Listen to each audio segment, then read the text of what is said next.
देख लो स्टूडेंट्स, कल कंपार्टमेंट का एग्जाम है, क्लास 10th का सप्लीमेंट्री एग्जाम आ चुका है। कल 19 जुलाई है। और देख लो जो भी बच्चे एग्जाम देने जाएंगे वो देख लो, ये क्वेश्चन का प्रैक्टिस कर लो। ये ऑब्जेक्टिव क्वेश्चन है, 20 मार्क्स का क्वेश्चन का हम आज प्रैक्टिस करवा दे रहे हैं। देख लो, ये सेक्शन ए में 20 मार्क्स से पूछा जाता है। तो देख लो आज हम सेक्शन ए का जो 20 मार्क्स होगा ना वो करवा दे रहे हैं। तो सभी स्टूडेंट्स ध्यान से देखो, ये 20 मार्क्स का क्वेश्चन कौन कौन सा है। देखो यहाँ पे देखो, फर्स्ट क्वेश्चन में जो दिया हुआ है, लिखा हुआ है द वैल्यू ऑफ के for which the equation 4x² plus kx plus 9 equal to 0 has real and equal. कह रहा है के का वैल्यू फाइंड करना है, यही नहीं कह रहा है, के का वैल्यू फाइंड करना है यदि उस इक्वेशन का रूट्स जो है कह रहा है has real and equal roots. The value of के for which the equation 4x² plus kx plus 9 equal to 0 has real and equal roots are.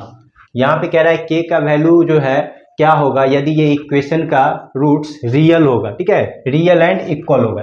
तो real and equal, two equal roots का हम लोग क्या पढ़े थे कि डिस्क्रिमिनांट 0 के इक्वल यदि आ जाता है तो टू इक्वल रूट्स होता है। तो हम लोग वही करने वाले हैं, डिस्क्रिमिनांट को 0 के इक्वल करेंगे। तो देख लो यहाँ पे जो दिया हुआ है मेरा इक्वेशन क्या है ना, ये इसमें जो है ए क्या है, ए है हमारा 4, बी क्या दिया हुआ है, बी की जगह पे के दिया हुआ है और सी है 9। देखो डिस्क्रिमिनांट को 0 के इक्वल कर देंगे, तो डी को 0 के इक्वल कर देंगे। टू इक्वल रूट्स का यही फॉर्मूला है, डिस्क्रिमिनांट 0 के इक्वल हो जाता है। क्या हो जाएगा, b² minus 4ac equal to 0। B की जगह क्या लिखेंगे, k², 4, ए की जगह है 4 और सी की जगह 9 है। देख लो ये k² हो गया, 4 4 जा 16, 9 जा 144। अभी देखो k का वैल्यू k² इक्वल टू क्या आ जाएगा, 144 होगा। माइनस 144 उधर जाके क्या हो जाएगा, पॉजिटिव हो जाएगा। k का वैल्यू जब निकालना चाहे तो रूट अंडर प्लस माइनस 144 होगा और k का जो वैल्यू होगा वो होगा प्लस माइनस 12। तो इसी के साथ देख लो इस फर्स्ट क्वेश्चन में प्लस माइनस 12 कहीं पे है, तो यहाँ है ऑप्शन नंबर बी में। तो ये क्वेश्चन नंबर 1 बन गया। क्वेश्चन सेकेंड देखते हैं क्या है। कह रहा है distance of the point 47 from the x axis is. देख लो यहाँ पे कह रहा है ये जो 47 जो पॉइंट्स है एक्स एक्सिस से कितने डिस्टेंस पे है। तो देख लो ये क्वेश्चन बनाते हैं।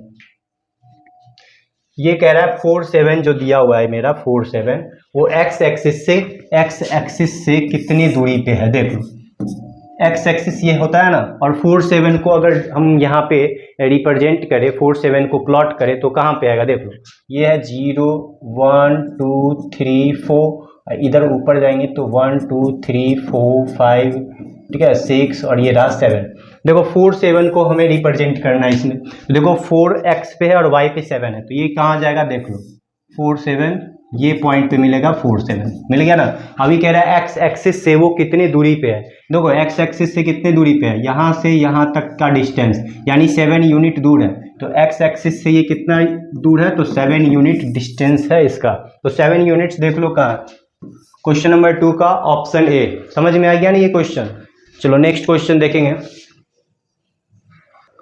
चलो सभी स्टूडेंट्स को ये 2 क्वेश्चन समझ में आ गया होगा। अब हम क्वेश्चन नंबर 3 देखते हैं कि 3 में क्या है। देखो क्वेश्चन नंबर 3 को देखेंगे कि 3 क्या है। तो आगे बढ़ते हैं क्वेश्चन नंबर 3। देखो इसमें हिंदी और इंग्लिश दोनों में क्वेश्चन रहेगा। तो यहाँ पे अभी जो पेज आया वो हिंदी का था। अब देखो नेक्स्ट क्वेश्चन 3 हम पढ़ेंगे। देखो क्वेश्चन 3 में जो दिया हुआ है, लिखा हुआ है इन ए फैमिली, क्या लिखा हुआ है देख लो, लिखा हुआ है in a family of 2 children the probability of having at least 1 girl is. देखो एक फैमिली में 2 चिल्ड्रेन है, इसकी क्या प्रोबेबिलिटी है कि कम से कम वो एक गर्ल ही होगा, एक गर्ल होगा। देखो फैमिली में 2 चिल्ड्रेन है, 2 चिल्ड्रेन है मतलब क्या, उसका टोटल आउटकम्स 2 है। और देख लो इस चारों ऑप्शन में टोटल आउटकम्स 2 वाला हमें ये मिल रहा है क्या, तो ये हम मार देंगे ऑप्शन नंबर 1 हो गया। इसी तरह देख लो क्वेश्चन नंबर 4 देखेंगे। क्वेश्चन 4 में क्या लिखा हुआ है, the condition for which the pair of equation ax plus 2y equal to 7 and 3x plus by equal to 16 represent parallel lines. अब बताओ पैरेलल लाइंस का जो ये जो फॉर्मूला होता है वो क्या होता है पैरेलल लाइंस का। चलो बता दो पैरेलल लाइंस का क्या होता है। चलो क्वेश्चन 4 सॉल्व कर रहे थे। यहाँ पे पैरेलल लाइंस का जो फॉर्मूला होता है वो क्या होता है बताओ। यहाँ पे a1 बाई a2 ठीक है, is equal to b1/b2 is not equal to c1/c2। ये होता है पैरेलल लाइंस का formula. Linear equation in two variables में यही होता है। देखो a1 के जगह पे देखो यहाँ पे क्या लिखा हुआ है, a लिखा हुआ है, a2 के जगह पे देखो इस साइड 3 लिखा हुआ है, b1 के जगह 2 लिखा हुआ है और b2 के जगह b लिखा हुआ है। इधर c1 c2 को छोड़ दिए क्योंकि इज नॉट इक्वल टू का बात कर रहा है। अब देखो क्रॉस मल्टीप्लीकेशन करेंगे तो क्या आएगा, ab इक्वल टू 3 2 जा 6। अभी ab का वैल्यू 6 कहीं पे दिया हुआ है क्या, देखो ऑप्शन बी में ab का वैल्यू 6 दिया हुआ है। तो देख लो ये क्वेश्चन समझ में आ गया। क्वेश्चन नंबर 4 था ये। क्वेश्चन 5 पे आ रहा है। देख लो क्वेश्चन 5 में क्या फाइंड करना है। यहाँ पे कह रहा है the zero of the polynomial 3x² plus 11x minus 4। ये देखो ये पॉलिनोमियल है और इसका जीरो फाइंड करना है। कौन सा मेथड यूज करते हैं, फैक्टराइजेशन मेथड से फाइंड कर लो। तो फर्स्ट और लास्ट को अगर मल्टीप्लाई करा है, सबसे पहले फर्स्ट लास्ट को फैक्टराइजेशन मेथड में क्या करते हैं, मल्टीप्लाई करते हैं। सबसे पहले तो ये लिख लो 3x² plus 11x minus 4। First last को मल्टीप्लाई करेंगे तो क्या आएगा, 12 आएगा ना, लिख लो -12 आ रहा है फर्स्ट लास्ट को मल्टीप्लाई करने पे। अभी देखो इसे सॉल्व कर रहे हैं। यहाँ पे हम क्या करेंगे, फर्स्ट और लास्ट को लिख भी लेते हैं। बीच वाला टर्म को कुछ ऐसा रखना है जो हमें सब्ट्रैक्ट ऐड करके 11x आना चाहिए और मल्टीप्लाई करके -12 आना चाहिए। तो यहाँ पे हम क्या करेंगे कि 12x में से अगर हम x को घटा दें तो 11x आ रहा है और 12x को x से मल्टीप्लाई कराएंगे तो 12x² आ जाएगा। देखो क्या फाइंड करना है इस क्वेश्चन में, तो कह रहा है इस क्वेश्चन में जीरो फाइंड करना है। हम क्या करें, इस पॉलिनोमियल को जीरो के बराबर कर लेते हैं। देखो फर्स्ट दो टर्म में 3x कॉमन आएगा तो क्या लिखेंगे, x प्लस 4 और फिर -1 कॉमन लेंगे तो फिर x प्लस 4 आ रहा है। देखो x प्लस 4 ना एक ब्रैकेट में लिख देंगे और फिर x माइनस 1 को भी एक ब्रैकेट में। x प्लस 4 इक्वल टू 0 आएगा और फिर 3x माइनस 1 इक्वल टू 0 आएगा। ये x का वैल्यू -4 आ रहा है, उधर 3x का वैल्यू 1 आ रहा है। x का वैल्यू निकालना है ना, चलो x का वैल्यू आ गया 1/3। देखो -4 और 1/3 देखो ऑप्शन में है क्या, क्या है 1/3 और -4। तो यहाँ पे ऑप्शन सी दिख रहा है 1/3 और -4। देख लो ये भी क्वेश्चन बन गया। क्वेश्चन नंबर 5 हो गया सॉल्व। क्वेश्चन 6 पे आते हैं। देखो क्वेश्चन 6 क्या है, cot square theta -1/sin square theta. देखो cot स्क्वायर थीटा लिखा हुआ है और -1/sin स्क्वायर थीटा का फॉर्मूला होता है cosec स्क्वायर थीटा। ये होता है ना, देखो cot square theta minus cosec square theta आ रहा है। और हम लोग आइडेंटिटी क्या पढ़े थे बताओ, हम लोग जो आइडेंटिटी पढ़े थे वो था 1 प्लस cot स्क्वायर थीटा बराबर 1 था। ये था ना, sorry 1 plus cot square theta बराबर cosec स्क्वायर थीटा था। इधर क्या था, तो cosec स्क्वायर थीटा था। 1 plus cot square theta equal to cosec square theta था।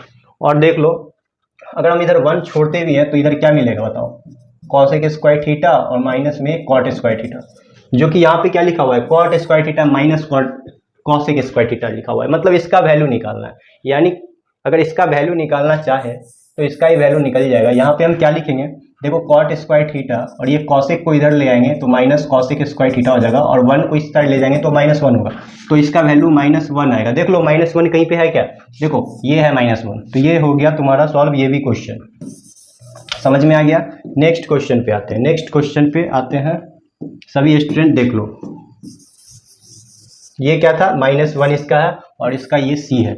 नेक्स्ट क्वेश्चन, क्वेश्चन नंबर 7 पे आते हैं। देख लो क्वेश्चन नंबर 7। चलो क्वेश्चन 7 है क्या देख लेते हैं। क्वेश्चन 7 में जो दिया हुआ है, लिखा हुआ है क्या, देख लो क्या है। तो लिखा हुआ है coordinate of the point A where AB is the diameter of the circle whose centre is 3 -2 and B 7 4। देखो यहाँ पे ना एक हम सर्किल बना के दिखा रहे हैं। ये सर्किल है ना, और ये देख लो coordinate of the point A where AB is the diameter. AB diameter है, AB डायमीटर ले लिए, बीच में सेंटर होगा तो हम O दे दिए, ठीक है। बीच में O सेंटर है, AB डायमीटर है। अभी क्या कह रहा है, सेंटर जो है 3, -2 है। सेंटर का कोऑर्डिनेट दिया हुआ है 3, -2। सेंटर का जो कोऑर्डिनेट दिया हुआ है, सेंटर का जो कोऑर्डिनेट दिया हुआ है वो क्या है, तो 3, -2 दिया हुआ है। 3, -2 ये दिया हुआ है, देख लो। अभी उसके बाद क्या दिया हुआ है, तो हाँ B का वैल्यू दिया है 7, 4। ये जो B दिया हुआ है ना, इसका वैल्यू 7, 4 दिया है। तुम्हें क्या फाइंड करना है इस क्वेश्चन में, तो कह रहा है कि the coordinate of the point ए, इस पॉइंट ए का कोऑर्डिनेट निकालना है। इस पॉइंट ए का कोऑर्डिनेट निकालना है। हम पॉइंट ए को XY लेट कर लिए, ठीक है। अभी देखो मिड पॉइंट जो है ये क्या है, सेंटर O जो है वो मिड पॉइंट है और हम लोग जानते हैं मिड पॉइंट का क्या फॉर्मूला होता है, x1 + x2/2 होता है और y1 + y2/2 होता है। देखो कोऑर्डिनेट ज्योमेट्री में जो मिड पॉइंट का फॉर्मूला होता है वो यही होता है। x1 देख लो, इसमें x1 की जगह x है और x2 की जगह 7 है, y2 कर लेंगे। y1 की जगह क्या दिया हुआ है, y है और y2 की जगह क्या है, 4/2। और देखो O है ना, यहाँ पे O का कोऑर्डिनेट दिया हुआ है 3, -2। ये चीज दिया हुआ है, देख लो। अब हम क्या करने वाले हैं, देख लो कि ये कॉमा से पहले वाला जो है ना, इस कॉमा के पहले वाले के साथ इक्वल करेंगे। तो देख लो यहाँ 3 जो है 3 वो किसके साथ इक्वल हो जाएगा, तो x प्लस 7/2 के साथ।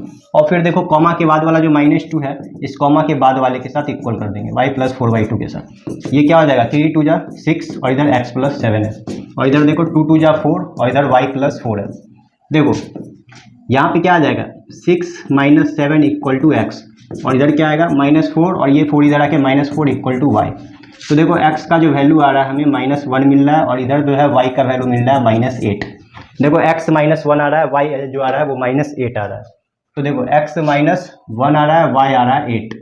कितना आ रहा है, -8 ना, y जो आ रहा है वो -8 आ रहा है। यानी -1 और -8 वाला देखेंगे कहाँ पे है, तो -1 और -8 वाला देखो 7 का a यहाँ पे मिल रहा है।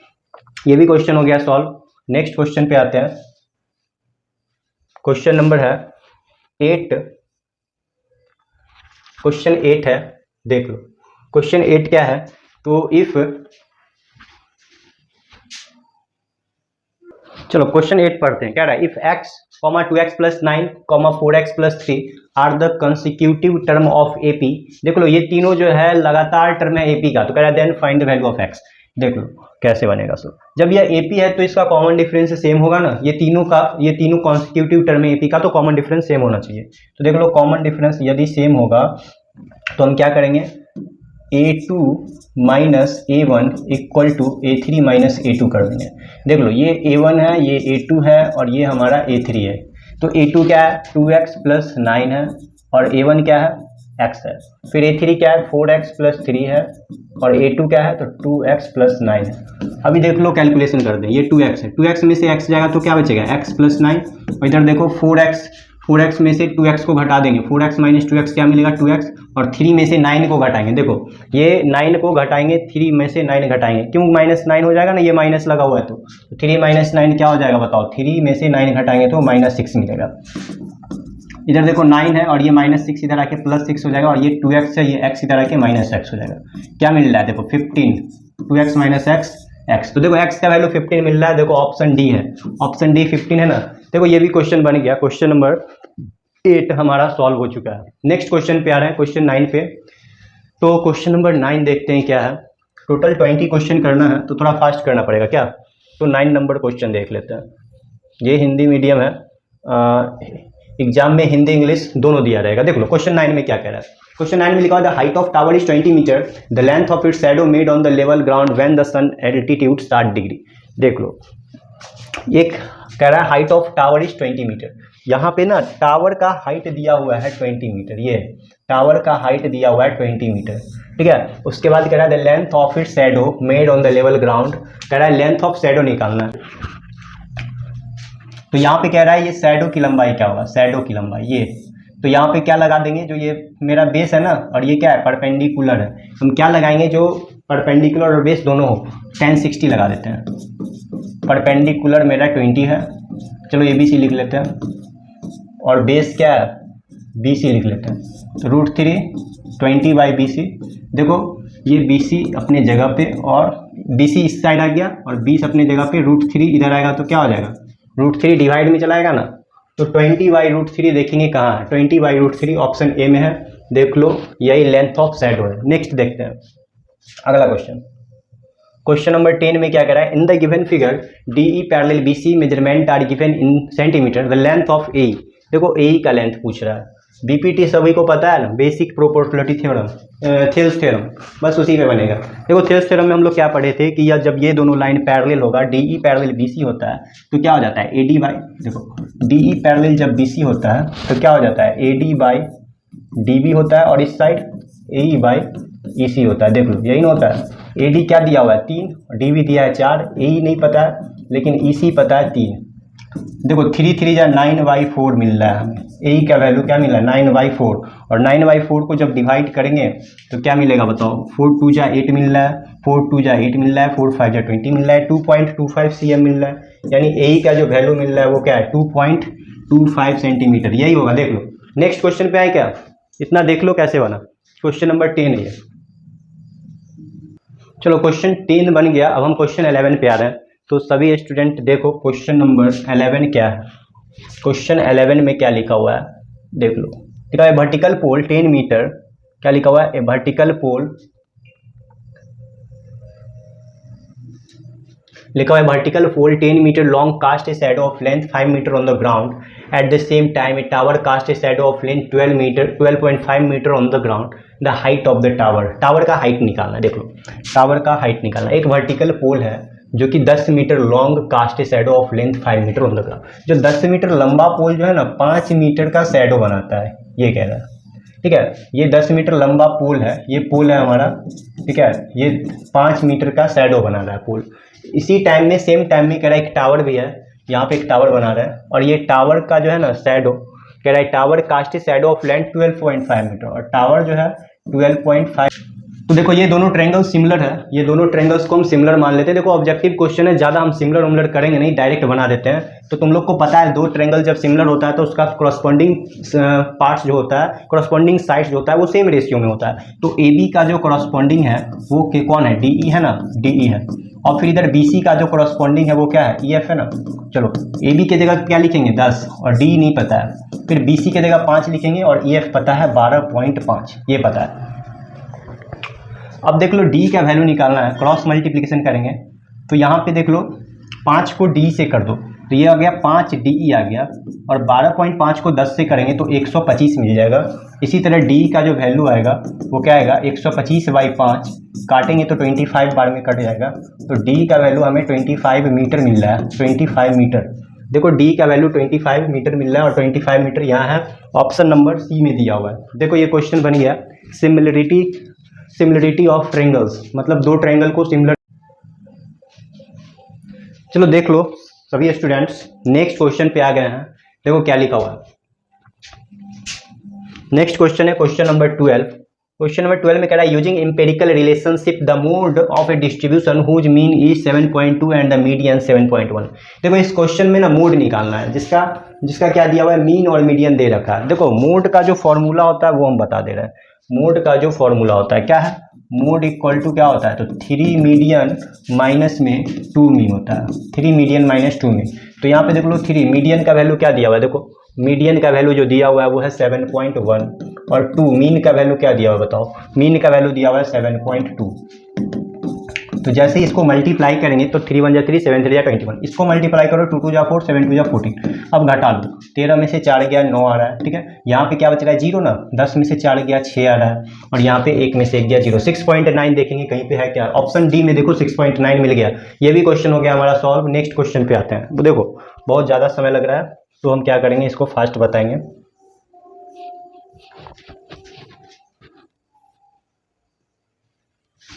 क्वेश्चन नंबर 13 पे है। देखो ये नेक्स्ट क्वेश्चन क्या दिया है 13 नंबर में, OACB is a quadrant of a circle with centre O and radius 7 centimetre where ACB is the arc then the perimeter of quadrant. Quadrant का पेरीमीटर पूछ रहा है, देख लो क्वाड्रेंट का पेरीमीटर पूछ रहा है। जो क्वाड्रेंट बनता है ना वो इस तरीके से बनता है, देख लो ये हमारा क्वाड्रेंट है, ठीक है, ये क्वाड्रेंट है। इसमें कह रहा है OACB क्वाड्रेंट है, हम क्या करते हैं OACB एक क्वाड्रेंट बना लिए। चलो OACB क्वाड्रेंट बना लिए, सेंटर O है और इसमें रेडियस कह रहा है 7 सेंटीमीटर है, तो हम रेडियस 7 सेंटीमीटर ले लिए। फिर कह रहा है ACB इसमें आर्क है, तो कह रहा है then find the perimeter of the quadrant. इस क्वाड्रेंट का पेरीमीटर फाइंड करना है। पेरीमीटर का मतलब होता है लेंथ ऑफ बाउंड्री, और ये देख लो लेंथ ऑफ बाउंड्री ये है ना, मतलब यहाँ से यहाँ तक तो लेंथ ऑफ आर्क हो गया, और इधर रेडियस मतलब 2 रेडियस हो गया। तो पेरीमीटर अगर निकालना चाहे तो 2 रेडियस प्लस ये length of arc. Length of arc का फॉर्मूला क्या जानते हैं, θ/360 × 2πr, यही ना लेंथ ऑफ आर्क का जो फॉर्मूला होता है वो होता है θ/360 × 2πr। देखो 2 की जगह 2, आर का वैल्यू क्या दिया है, देखो आर का वैल्यू 7 दिया हुआ है, थीटा की जगह देखो 90 है, 90, तो हम थीटा की जगह क्या लिखेंगे 90, और ये 360 और इंटू में 2 पाई की जगह 22/7, और आर हमारा 7 है। देखो 2 7 जा क्या मिल रहा है 14 मिल रहा है, 94 जा 360 कट गया, 7 से 7 काट दिए, और देख लो 2 2 जा 4 कट रहा है, 2 को 11 बार में काट दिए, ऊपर सिर्फ 11 बच रहा है, ऊपर सिर्फ 11 ही बच रहा है। नीचे देखो क्या बच रहा है, नीचे 14 है और यहाँ पे 11 है। 14 11 को हम ऐड कर देंगे, 14 11 को ऐड कर दो, कितना आ रहा है, 14 और 11 को ऐड करेंगे तो क्या मिलेगा बताओ, 14 1 15 10 25 मिलेगा, 25 है क्या, देख लो 25 सेंटीमीटर है, 25 सेंटीमीटर है ऑप्शन में। देखो 30 नंबर भी बन गया। नेक्स्ट क्वेश्चन पे आते हैं, क्वेश्चन नंबर 14 पे। चलो स्टूडेंट क्वेश्चन नंबर 14 को आप सॉल्व करेंगे। नेक्स्ट क्वेश्चन 14 है, 13 तक हो गया सॉल्व। अब देख लो यहाँ पे क्या कह रहा है, तो एपीबी वैल्यू इस फिगर में देखो एंगल एपीबी का वैल्यू 50 डिग्री दिया हुआ है और हमें ओएबी फाइंड करना है। ओएबी देखो कहाँ है, ये एंगल ओएबी है। देखो ये 50 है तो ये क्या हो जाएगा 130 डिग्री होगा और 130 डिग्री है और हम इस ट्रायंगल में आ जाएंगे। इस ट्रायंगल में क्या है ओएबी है, ये वाले ट्रायंगल में। अब इस ट्रायंगल में देख लो कि ये तुम्हारा आर है और ये भी आर है। देखो इसका जब दोनों साइड्स इक्वल है इस ट्रायंगल का, तो इसका दोनों एंगल अपोजिट एंगल भी इक्वल होगा। ये एंगल और ये एंगल दोनों क्या हो जाएगा इक्वल होगा ना, यानी x और 130 तीनों को जोड़ने पे 180 आएगा। एंगल सम प्रॉपर्टी से 2x + 130 = 180 आएगा। देखो इसको सॉल्व जब हम करेंगे तो हमें क्या मिलेगा, x का वैल्यू 25 डिग्री मिलेगा। x का वैल्यू मिल गया 25 और 25 डिग्री ऑप्शन ए में हमें दिख रहा है। तो ये क्वेश्चन भी हो गया सॉल्व। नेक्स्ट क्वेश्चन देखेंगे, क्वेश्चन 15 में क्या है। देखो क्वेश्चन 15 में क्या दिया हुआ है, लिखा the length of the tangent drawn from a point P whose distance from the centre of a circle is 25 cm and the radius of the circle is 7 cm is. देखो इसमें लेंथ ऑफ द टेंजेंट निकालना है, मतलब स्पर्शरेखा की लंबाई निकालना है। देख लो ये हमारा सर्किल है, इसमें इसकी लंबाई निकालना है, ठीक है। और क्या कह रहा है, the length of A tangent drawn from a point P, एक पॉइंट पी से ये लेंथ ऑफ टेंजेंट जो खींचा गया उसकी लंबाई निकालना है। Whose distance from the centre of a circle, देखो ये सेंटर ऑफ ए सर्किल है, इसका डिस्टेंस दिया हुआ है 25 सेंटीमीटर दे रखा है, देख लो। और रेडियस भी दिया हुआ है, रेडियस क्या दिया हुआ है तो 7 सेंटीमीटर दिया हुआ है। इस क्वेश्चन में तुम्हें क्या फाइंड करना है, तो टेंजेंट की लंबाई फाइंड करना है। देख लो टेंजेंट की लंबाई फाइंड करना है, टेंजेंट निकालना है। देखो ये हमें राइट ट्रायंगल मिल गया। हम लोग थ्योरम 10.1 में क्या पढ़े कि यहाँ पे ना 90 डिग्री का एंगल बनता है। थ्योरम 10.1 में यही ना पढ़े थे। अभी देख लो ये क्या है हाइपोटेनस हो गया, 90 डिग्री है तो ये हाइपोटेनस होगा। इस क्वेश्चन में हमें बेस फाइंड करना है, यानी टेंजेंट क्या है बेस है, तो बेस निकालते हैं। बेस का फॉर्मूला ये होता है √अंडर हाइपोटेनस स्क्वायर और माइनस में परपेंडिकुलर स्क्वायर। देखो ये क्या आ जाएगा 625 होगा और इधर 49 होगा। जैसे ही घटाएंगे तो 15 - से 9 जाएगा 6 हो जाएगा, होगा ना। और इधर देखो 11 में से 4 गया 7 और ये 5, 576 का क्या होता है 24 होता है। और ये 24 देखेंगे मेरा ऑप्शन में कहीं है, देखो 24 यहाँ। देखो इसी के साथ ये भी क्वेश्चन 15 हो गया सॉल्व। नेक्स्ट क्वेश्चन पे आते हैं।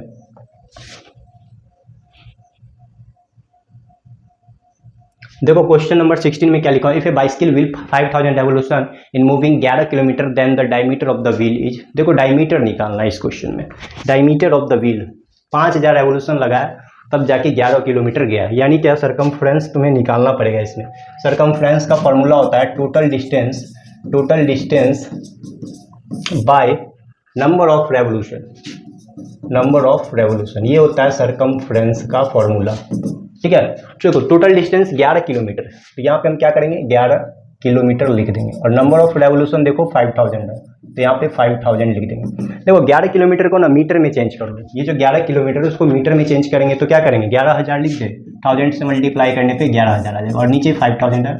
000 कैंसिल, 11/5 आ रहा है, ये जो 11/5 आया ये मीटर में आ रहा है, ये सरकमफ्रेंस आ गया।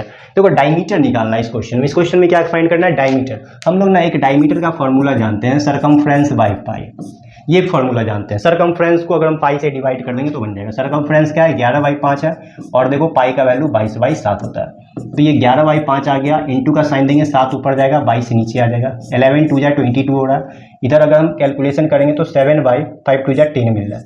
7/10 क्या है मीटर में है और इस क्वेश्चन में देखो सेंटीमीटर में है, इसको 100 से मल्टीप्लाई कर दो सेंटीमीटर में आ जाएगा, ये अभी मीटर में था तो ये क्या आ गया 10 7 जा 70 सेंटीमीटर मिल रहा है। देखो 70 सेंटीमीटर में टिक लगा दो, ये बन गया। समझ में आ गया ना। चलो नेक्स्ट क्वेश्चन देखो। Lali tosses 2 different point simultaneously the probability that she gets at most 1 head. देखो मोस्ट मतलब मैक्सिमम 1 हेड आना है।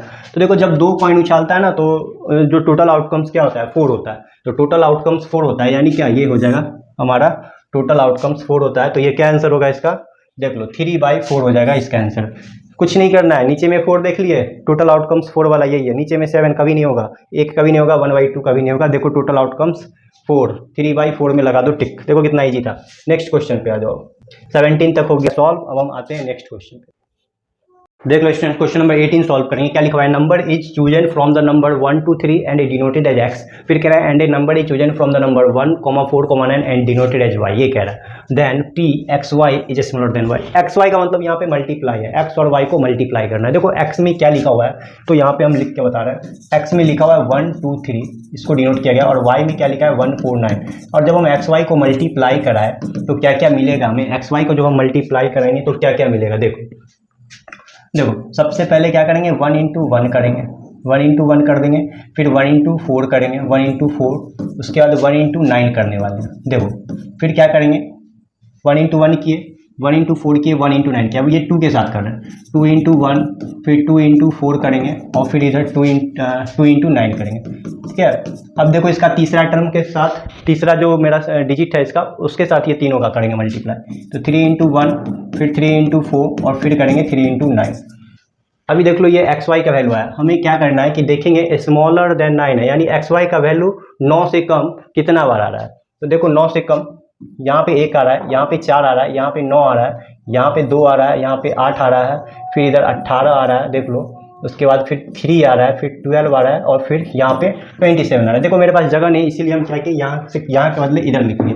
अभी देखो 9 से कम कितना बार आया है, 9 से कम देखो 1 2 3 4 और ये रहा 5। 9 से कम 5 बार आया, यानी फेवरेबल आउटकम्स मेरा जो होगा, फेवरेबल आउटकम जो होगा 9 से कम जो मेरा है वो 5 बार आया है। और इसमें देखो टोटल आउटकम्स कितना है, 1 2 3 4 5 6 7 8 9, 9 है, 5/9 देखेंगे, ऑप्शन नंबर सी हो जाएगा। ये देखो ये क्वेश्चन समझ में आ गया ना। नेक्स्ट क्वेश्चन पे आओ, ये असर्शन रीजन है, क्या लिखा हुआ है देख लो। असर्शन लिखा हुआ है 2 players Sania and Ashnam play tennis match, the probability of Sania winning the match is 0.79 and that of Ashnam winning the match is 0.21। चलो ये बात तो सही कह रहा है, क्योंकि जब सानिया का जीतने का चांस 0.79 है तो इसका क्या होगा 0.21 होगा, क्योंकि दोनों को जोड़ने पे 1 आता है। तो यहाँ पे ये बात असर्शन ट्रू है। फिर कह रहा है रीजन देख लेते हैं, the sum of probability of 2 complementary events is 1। ये भी बात सही है, 2 कॉम्प्लीमेंट्री इवेंट्स का सम 1 होता है। तो असर्शन और रीजन दोनों ट्रू है, और दोनों एक दूसरे दो आर जो है उसका एक्सप्लेनेशन भी है। तो 19 में क्या लिखेंगे देख लो, यहाँ पे क्या लिखा है 19 का जो भी है, both assertion A and reason are true and reason are is the correct explanation of A. तो 19 का तुम लोग कर लेना ऑप्शन नंबर ए, 19 का क्या हो जाएगा ऑप्शन ए हो जाएगा। तो 19 में तुम लोग ऑप्शन नंबर ए दे देना, दोनों सही है। 20 पे देखते हैं क्या लिखा है 20 में, fair dice thrown 1 the probability of getting a prime number is 1/2। देखो एक डाइस फेंकते हैं तो प्राइम नंबर का प्रोबेबिलिटी 1/2 होता है क्या, देख लो प्राइम नंबर डाइस जब फेंकेंगे तो 1 2 3 4 5 6 यही सब ना आता है, और इसमें प्राइम नंबर देखो क्या क्या है 2 3 5 है, यानी जो फेवरेबल आउटकम्स मिला वो 3 आया, और टोटल आउटकम्स क्या है 6, यानी 1/2 सही बात है। एक प्राइम नंबर पाने का प्रोबेबिलिटी 1/2 है। दूसरा देख लो, a natural number is a prime number if it has only 2 factor. यहाँ पे कह रहा है एक नेचुरल नंबर जो है वो प्राइम नंबर कहलाता है यदि उसका केवल 2 फैक्टर हो। देखो एक नेचुरल नंबर प्राइम नंबर तभी कहलाता है यदि उसका केवल 2 फैक्टर हो, ये नहीं कह रहा है natural number is a prime numbers if it has only 2 factors. देखो ये भी बात सही कह रहा है, यानी ये आर भी जो है ट्रू है, असर्शन और रीजन दोनों ट्रू है। ऑप्शन नंबर ए इसमें ही मार दो, देख लो यही बात कह रहा है ना, ऑप्शन नंबर ए होगा, दोनों का ऑप्शन नंबर ए ही होगा। देखो both assertion A and reason are true and reason are is the correct explanation of the A. तो यहाँ पे दोनों का ए ही होगा, इसका भी ए हो जाएगा और इसका भी ए हो जाएगा। तो इसी के साथ क्या हुआ, ये क्वेश्चन नंबर 20 भी मेरा सॉल्व हो गया, असर्शन रीजन। तो ये था हमारा 1 से 20 मार्क्स का, मतलब ऑब्जेक्टिव 20 मार्क्स का जो ऑब्जेक्टिव था वो हमारा सॉल्व हो चुका है। तो ये 1 से 20 तक का प्रैक्टिस अच्छे से कर लेना, ठीक है। और भी बहुत सारा सैम्पल पेपर होगा तो उससे भी प्रैक्टिस कर लेना। ये तो हम सिर्फ एक दिन आके बता दिए हैं, ठीक है, जो भी कंपार्टमेंट का जो भी बच्चा था उसके लिए, तो ये वो थोड़ा सा प्रैक्टिस कर लो इससे, ठीक है। इसके बदले तुम्हारे पास जो भी बुक और जो भी सैम्पल पेपर होगा उससे प्रैक्टिस कर लेना। तो आज के लिए इतना ही, नेक्स्ट डे मिलेंगे